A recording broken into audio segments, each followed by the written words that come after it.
I was always eager to learn new words.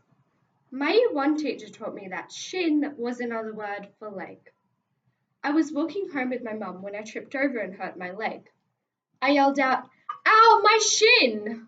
My mum perceived it as another four-letter word starting with sh, and she snapped.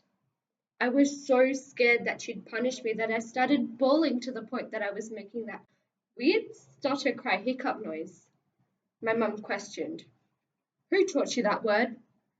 I truthfully replied, My teacher."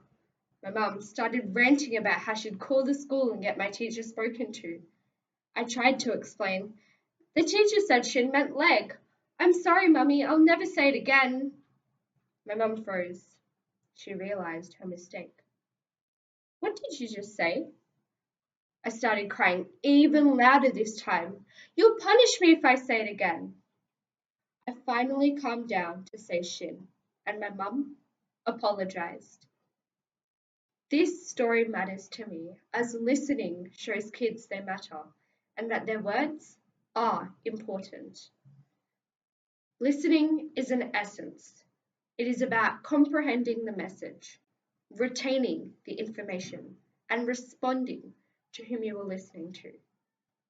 The American president, Franklin Roosevelt, who is known for his big smile and boisterous personality, was tired of smiling his big smile and saying all the usual things at the White House receptions.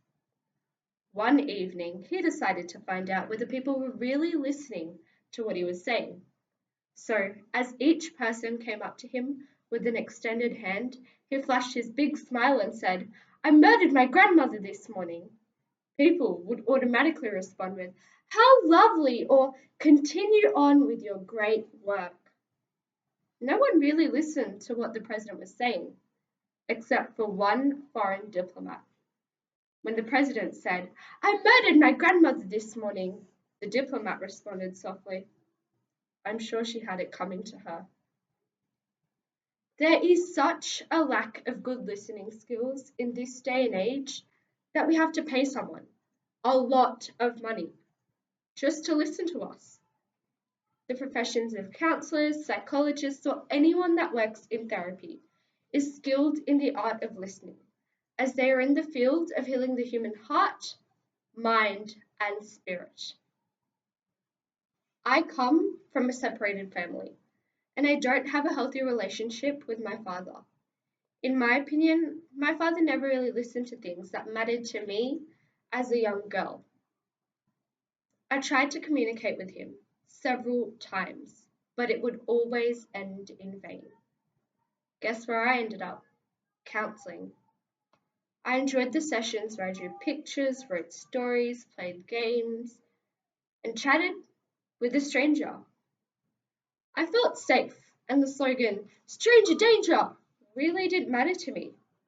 I felt valued, that someone, a stranger, was out there to listen to me. This stranger was funny. He cracked jokes and told me about his childhood, which made me feel that I wasn't alone. After the happy hour sessions in my little head, I felt as if all the cupcakes and rainbows had vanished, and I was swept back into the brawling storm of life. There was this constant blast of words that I was attacked with. "Are you mental? What's wrong with you? You're just like your mother." It felt like a tornado within my head.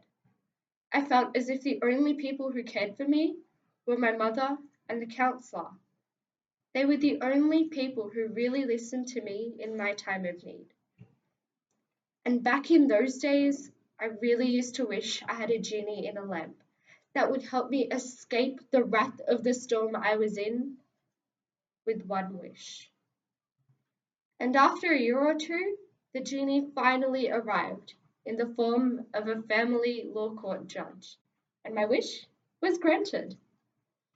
Now, as a teenager with hormones all over the place, there are days when I really need cheering up, and my mum will walk past me and shout out loudly, "Oh, my shin!" And as soon as I hear this, my mum and I break into a massive fit of laughter. And deep down in my heart, I know my mum's embarrassed.